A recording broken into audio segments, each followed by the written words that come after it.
Hola, ¿cómo estáis? Bienvenidos a Mi Molesta Opinión. Estos días me dio un poquito con el género de terror, pero con el terror real, auténtico, el terror que existe en nuestro mundo y que tiene que ver con las drogas. He estado viendo varios productos que tienen que ver con el tema de las drogas, que tienen que ver con esta, digamos, epidemia de abuso del fentanilo y que todo tiene relación con lo que se llama la crisis de los opiáceos, ¿no? Un problema derivado de las maquinaciones de las farmacéuticas y que ha derivado de momento en Estados Unidos pues en conseguir una enorme cantidad de adictos que digamos han llegado a estas drogas por la vía legal, por decirlo de alguna manera.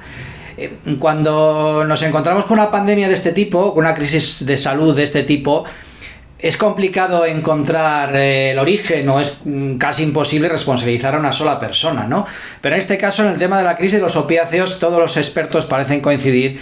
en que los responsables principales de esta pandemia y de este terror en el que mucha gente vive, pues son la familia Sackler, una familia de multimillonarios estadounidenses, dueños de una farmacéutica llamada Purdue Pharma, que en los 90, pues esta gente, dispuestas a ganar dinero a cualquier precio, pues se les ocurrió una idea maravillosa. Ellos tenían la patente de un medicamento contra el dolor, digamos un derivado de la morfina pura y dura, que bueno, se empleaba para gente con cánceres terminales o para dolores muy graves, dolores de estos que te imposibilitan vivir, pero que bueno, estaba destinado para gente con estas enfermedades que o bien tenían un cáncer y evidentemente iban a morir a corto plazo y esto se le prescribía pues para que durante ese tiempo pudieran soportar los dolores terribles que tenían, o bien pues se indicaba para gente que había tenido lesiones graves o había sufrido una operación reciente y era una cosa puntual, para un tratamiento puntual a corto plazo, porque estos opiáceos obviamente limitan o reducen el dolor, pero claro, como la droga pues generan una gran adicción. Toda esta gente se les ocurrió una gran idea, que era pues conseguir que se recetase este tipo de medicamento que tenían para gente con dolores mucho más leves, ¿no? Esta gente desarrolló el Oxycontin, que era un medicamento, un analgésico muy potente basado en la morfina, que estaba recubierto de una película que lo que ellos decían que hacía es que tú te la tragabas, pero no te daba el subidón de golpe, porque esta película hacía que el interior, el principio activo de la pastilla, se liberase lentamente en el organismo a lo largo de 12 horas, con lo cual reducía el dolor sin pegarte el subidón de la droga. Y bueno, según ellos, esto reducía mucho la posibilidades de crear adicción. ¿Cómo conseguían que esto se vendiese cuando era una bomba y era recetar morfina a gente que simplemente tenía un dolor de espalda o de reuma, unos dolores leves que se pueden tratar con Tylenol o con paracetamol o con otras cosas? ¿Cómo conseguían que esto se vendiese? Pues evidentemente sobornando a médicos, por decirlo clara y llanamente. Esta gente se metieron, investigaron pues zonas industriales, zonas mineras, por ejemplo, en la que evidentemente casi toda la población que trabajaba allí, que trabajaba en minas, pues el que no tenía un dolor en la rodilla lo tenía en el hombro y el que no en la espalda, y empezaron a sobornar a los médicos para que recetasen este nuevo medicamento, el Oxycontin, a gente que realmente no necesitaba una droga tan potente para reducir el dolor. ¿Cómo se conseguía esto? Pues evidentemente pagando, soltando pasta a todo el mundo, soltando pasta a un equipo tremendo de comerciales que presionaban a estos doctores para que recetasen esta medicina a saco y evidentemente para que cobrasen también dinero por ello. Y lo que consiguieron esta gente es que en unos pocos años, pues como se ven en estos documentales que he visto, pues millones y millones de estadounidenses empezaron a consumir esta droga sin ninguna necesidad de ello. Lo que consiguieron es realmente convertirse en camellos, convertirse en un cártel de la droga, pero legal. La FDA, que es la agencia que controla qué medicamentos se venden en Estados Unidos, por lo que hemos visto en un documental también, funciona de aquella manera, y fue fácil también sobornar a alguno de estos funcionarios que trabajan en esta agencia, pues para que aprobase este medicamento, que visto a posteriori pues es acojonante que se pueda recetar algo así, que es una droga pura y dura para combatir un dolor, digamos, leve. Con todo este tinglado montado, equipos de comerciales muy bien untados, médicos sobornados, y tanto la FDA como congresistas de Estados Unidos también sobornados, porque claro, el problema es que estas farmacéuticas mueven miles de millones, con lo cual tienen dinero para comprar a todo Dios, pues se puso en marcha esta maquinaria del Oxycontin y se empezó a recetar, como digo, a millones de personas todos estos medicamentos que no necesitaban, pero claro, que les generó muchísimos beneficios. ¿Qué ocurre? Que en unos años pues consiguieron una enorme cantidad de adictos. el camino para generar más pasta para ellos era recetar cada vez pastillas con más principio activo, pasando de 40 miligramos, 60, 80, 160, auténticas bombas para el organismo de la gente, y encima prescribirlas durante mucho más tiempo. Consigue un ejército de adictos que continuamente tenían que consumir esta droga. Ellos mintieron, dijeron que la adicción que se conseguía, que se podía producir era muy baja, cuando esto era mentira, y la paradoja se produjo es que nos encontramos con familias en las que los botiquines de esta gente había morfina pura y dura en pastillas. La gente ya no tenía que ir a comprar al camello heroína o morfina o cocaína, porque ya tenía las pastillas su padre en el botiquín, y empezaron a descubrir que, bueno, si machacaban estas pastillas, con lo cual eliminaban esta partícula que era la que producía que la liberación se ralentizase, pues si la machacaban y la esnifaban o se la pinchaban, pues se conseguía un subidón, pues como el que se mete un pincho de heroína o una raya de coca. Maravilloso todo esto. Como digo, está cuantificado que en estos años en que proliferó esta droga en Estados Unidos hubo como 500.000 muertes contabilizadas relacionadas con sobredosis de droga y demás. Y bueno, para cuando muchos años después se consiguió, digamos, poner coto a esta comercialización salvaje de algo que era monstruoso en el sistema sanitario estadounidense, pues ¿qué pasa? Que millones de personas ya estaban enganchadas a la droga gracias a estos maravillosos señores, los Sackler y su maravilloso OxyContin. ¿Qué ocurre? Que la gente, cuando está enganchada a esto y le cortas el suministro, pues digamos que lo que hace es recurrir al mercado negro, ¿no? Y derivado de todo esto, pues ha sido que gran parte de esta gente que llegó a la droga de forma legal con una receta médica, pues ha tenido que conseguirse la droga, sea esta, sea heroína o sea este fentanilo que ahora está arrasando en Estados Unidos, pues en el mercado negro. Y yendo al grano, lo que he visto relacionado con este tema en estos últimos días es, primero en Netflix, una miniserie que se llama Medicina Letal, que es un título horroroso que han puesto aquí en España por una serie cuyo título original es Painkiller, que es la traducción, digamos, de analgésico. Una serie estupenda que está en Netflix, dirigida por Peter Berg, este tío que empezó como actor, pero bueno, se ha reciclado y era, sabemos que productor, director, ha hecho un montón de cosas, desde aquella película estupenda y divertidísima de los 90 que era Very Bad Things, a películas de acción como, pues eso, Battleship. Bueno, es un todoterreno, y yo creo que posiblemente esta serie es de lo mejor que ha hecho. A mí la serie me ha encantado, está protagonizada por Matthew Broderick y por una actriz que no conocía y que se llama Uso Aduba, que está estupenda como fiscal o como ayudante del fiscal que investiga esta farmacéutica. Y esta serie nos cuenta pues toda esta historia de la familia Sackler, de su laboratorio y de cómo se consiguió comercializar este OxyContin en Estados Unidos. La serie es magnífica, evidentemente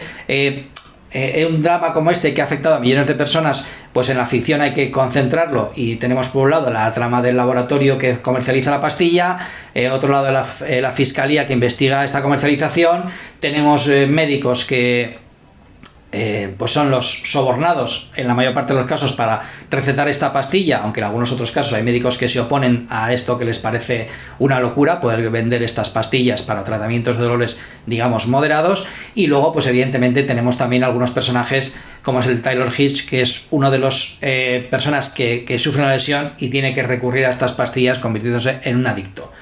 Y también pues está la línea de los equipos de comerciales que desarrollan para vender este producto, que bueno, reclutan a un montón de chicas monas que, digamos, van a camelarse a los doctores, y que en algunos casos, aunque esto se deja un poco implícito, recurren incluso hasta acostarse con ellos para conseguir que se comercialice sus pastillas, pues claro, esto les da muchísimo dinero. La serie es estupenda, a mí me ha gustado mucho, independientemente de que lo que cuenta creo que es algo que es muy importante que se sepa. Como artículo o como producto de ficción es fantástica también. Y entiendo que muchos estaréis preguntando, si estáis escuchando esto, oye, esto no tiene nada que ver con esta miniserie también Dope Chic que está en Disney, que se estrenó hace un par de años allí, protagonizada por Michael Keaton. Pues sí, la historia es la misma, lo que cuenta es lo mismo, ambas series están basadas en libros que escribieron periodistas para tratar este tema, y aunque evidentemente de lo que habla es lo mismo, de la familia Sackler, de su laboratorio, de su medicamento, los personajes que muestra son distintos y en algunos casos incide más en una u otra cosa. A mí aquella serie, como digo, que protagonizada por Michael Keaton, que encarna a uno de los médicos que comercializó o que recetó esta medicina y que acaba enganchado también, que también tiene a Peter Sarsgaard y a Rosario Dawson entre los protagonistas, pues también aquella serie estupenda. Yo desde luego recomiendo que os veáis las dos, porque las dos son magníficas, son complementarias y ayudan un poquito más a hacerse una idea de cómo fue esta trama que asoló a Estados Unidos y que con el epílogo este del fentanilo pues sigue, digamos, creando muchísimos problemas de sobredosis y de cientos de miles de muertes de gente en aquel país en estos momentos. Esto es ficción, lógicamente uno cuando ve esto y hablan de un tema basado en hechos reales, si quiere ahondar un poco más, pues tiene que recurrir a los documentales. Y en este caso, pues yo he visto dos, aunque hay muchos circulando por ahí, pero recomiendo uno que hay en Netflix, se llama Fentanilo, la muerte por $10, en el que nos habla en este caso sobre todo de Canadá, donde empezó un poquito parece ser toda esta epidemia, y de uno de esos barrios más deprimidos donde vemos la miseria y cómo la gente vive enganchada continuamente a esta droga que es mucho más potente que la heroína, bastante más barata y que está causando auténticos estragos, y es lo que a veces vemos en las noticias como esta droga zombie que hace que la gente pues en barrios enteros deambule de un lado a otro, pues convertidos en una especie de muertos vivientes, porque es una droga que durante el tiempo que te hace efecto pues digamos que reduce tu capacidad de control motor y te convierte en auténtico muerto viviente. Este documental es terrorífico, durísimo, pero creo que es importante que bueno, que estemos informados de esto, sobre todo aquellos que tenemos chavales jóvenes, pues para que sepamos un poquito qué puede pasar. Yo no sé si esto puede llegar a Europa, a España. Hay gente que dice que bueno, los controles aquí médicos sanitarios son mucho superiores a los de Estados Unidos, con lo cual es muy difícil que esto pase. Aquí el sistema de recetas de médicos y tal no funciona como allí, que prácticamente en un supermercado puedes comprar cualquier cosa. Y bueno, espero que no sea posible que llegue hasta aquí, pero bueno, hay que ser un poco precavidos y tampoco relajarse, porque evidentemente el COVID tampoco pensamos que iba a llegar, el SIDA tampoco pensamos que iba a llegar, etcétera, etcétera, y al final, de una forma u otra, con una intensidad u otra, estas cosas llegan. Y para terminar, y para no ser exhaustivo, porque es imposible serlo, porque hay un montón de documentales sobre este tema, os recomiendo sobre todo, que lo que creo que es la joya de lo que he visto, que es un documental en 2 partes que hay en HBO, que se titula El crimen del siglo. Este documental son 2 capítulos de hora y pico, casi 2 horas el segundo, que ahondan mucho en lo mismo que os he contado, en la parte de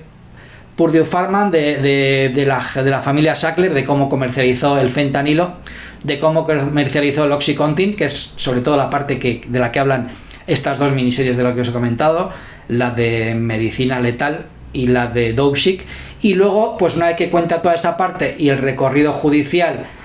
muy frustrante, porque evidentemente estas farmacéuticas tienen tanto dinero que al final, por desgracia, salen bastante rositas. Y como digo, pasa de la epidemia esta generada por el Oxycontin, no solo por Purdue Pharma, porque evidentemente cuando se descubrió este modelo de comercialización salvaje y de que aquí había un mercado, pues fueron muchas las farmacéuticas que se tiraron al carro y empezaron a comercializar pues narcóticos o analgésicos derivados del opio tan adictivos como este, y que bueno, siguiendo un poquito el modelo de negocio que habían creado los Sackler, y que derivó, una vez se cortó un poco el grifo, en esta crisis del fentanilo, que también aborda en su segundo capítulo el crimen del siglo. Así que ya os digo, 2 miniseries, Medicina letal en Netflix, Dopesick en Disney, y 2 documentales, La muerte por $10 en Netflix y El crimen del siglo en 2 partes en HBO, que creo que son estupendos como productos en sí, y luego por supuesto muy interesantes y reveladores respecto a lo que está pasando en Estados Unidos con la droga, con los narcóticos y derivados del opio, encima sobre todo comercializados en muchos casos de forma legal, el negocio perfecto, vender droga de forma legal ya es la hostia. Y bueno, muy interesante para que sepamos un poquito cómo funciona aquello y estemos un poquito alertas por si nosotros estamos en contacto, por desgracia, con algo similar a esto, y por si algo parecido puede llegar a nuestro país. Espero que os gusten. Si conocéis documentales de este tipo interesantes relativos a este tema de las drogas, del fentanilo y demás, ponedlo en comentarios porque los veré gustosos, y espero que os resulten interesantes estos productos que os he comentado. Muchas gracias, un saludo y hasta pronto.